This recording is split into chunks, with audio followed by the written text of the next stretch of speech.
Faly miarabantsika tsirairay avindray atratra ity alarobia maraina fa 4 volana aprily ity ary manona fahasoavan'ny tompo aminao amin'izao maraina izao ny riko dia hitondra hero anao ny ten'Andriamanitra sy ahafahanao manao aloha-laharana ny Kristy hatrany amin'izay rehetra atao. Alohan'ny dirantsika ny amin'ny mofinaina an'io dia hivavaka isika. Eranay tsara ny Jezodanitro, mbola misaotra anao izahay ny amin'ny tombonandro tombom-piainana sy ny fitiavana izay omenao anay. Misaotra ny ihany koa tompo fa tsy izay irery ihany no ahianao fa ny ankohonanay rehetra. Dia misaotra ihany koa izay manome zava-tsoa anay amin'izao fiainana izao, tsy amin'izao fiainana izao ihany fa ianao ny lalana sy famarinana fiainana rehefa homaninao fiainana ny amin'ny ho avy izay. Andray ny teninao izay ankehitriny dia mangataka aminao iteny manoloana anay. Anaran'i Jesosy, amen. Teny mofinainantsika androany dia manao hoe lanitra lafo vidy omena maimaim-poana. Nalaina amin'ny Lioka 4:17 manao hoe nazovonazoviny tsy mitondra ny azo fijaliana ka tsy manaraka ahy dia tsy azo ekehana ho mpianatro izy. Amen. Marina loatra fa tsy misafidy ny anaraka ny lalana kristianina na ankamaroan'ireo manana fahaiza-manao sy talenta. Sarobidy loatra ve izany ny talentan'izy ireo sy ny fahaiza-manao ananany ka tsy atokana ho an'ilay nanome an'izany dia ny tompon'ny lanitra sy ny tany. Fanontaniana mipetraka tokoa izany ho antsika. Maro manko no mpanara-dian'i Kristy raha nidina avy teo amin'ny hazo fijaliany Jesosy ka niseho tamin'izy ireo tamin'ny fomba niriny an'izany.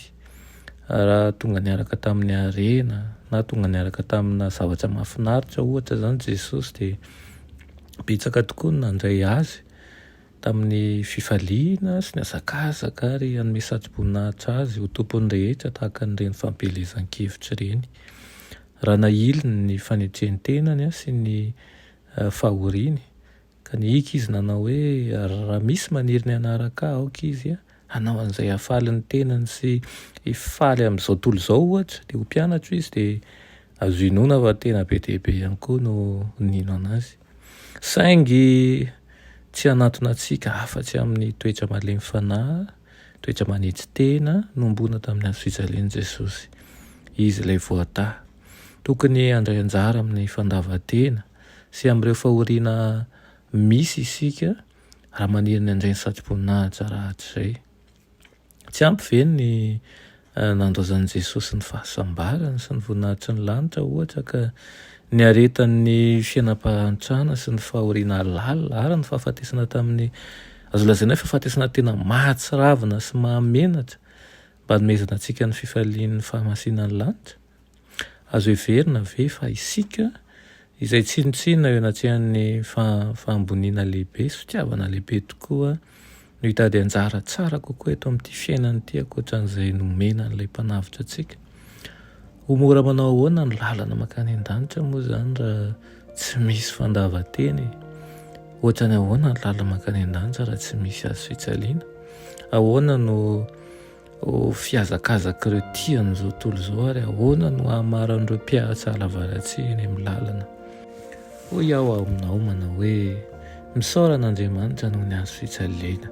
Misaorana Andriamanitra noho ny fandavan-tena, ny fahafahambaraka sy ny henatra izay ny aretan'ny mpamonjo antsika dia tsy mahamenatra an'ireo izay novonjena tamin'ny alalan'ny rany. Omeny maimaim-poana tokoa ilay lanitra lafo bidy ary omeny maimaim-poana izany satria manam-pitiavana anao izy. Afaka isika. Eranay tsara Jezodanitro, mbola misaotra anao izahay amin'izany tenina izany. Misaotra ny amin'ny fitiavana izay omenao anay, misaotra ny amin'ny lanitra maimaim-poana. Misaotra ihany koa satria tsy navelanao handeha samirery izahay fa taritinao mandrakariva mba hahatratra ny lanitra izany. Ngataka aminao izahay mba hankahirezinao mandrakariva amin'ny fotoana rehetra ary hampianaro ny zava-tsoa rehetra avy aminao. Aminaran'i Jesosy, amen.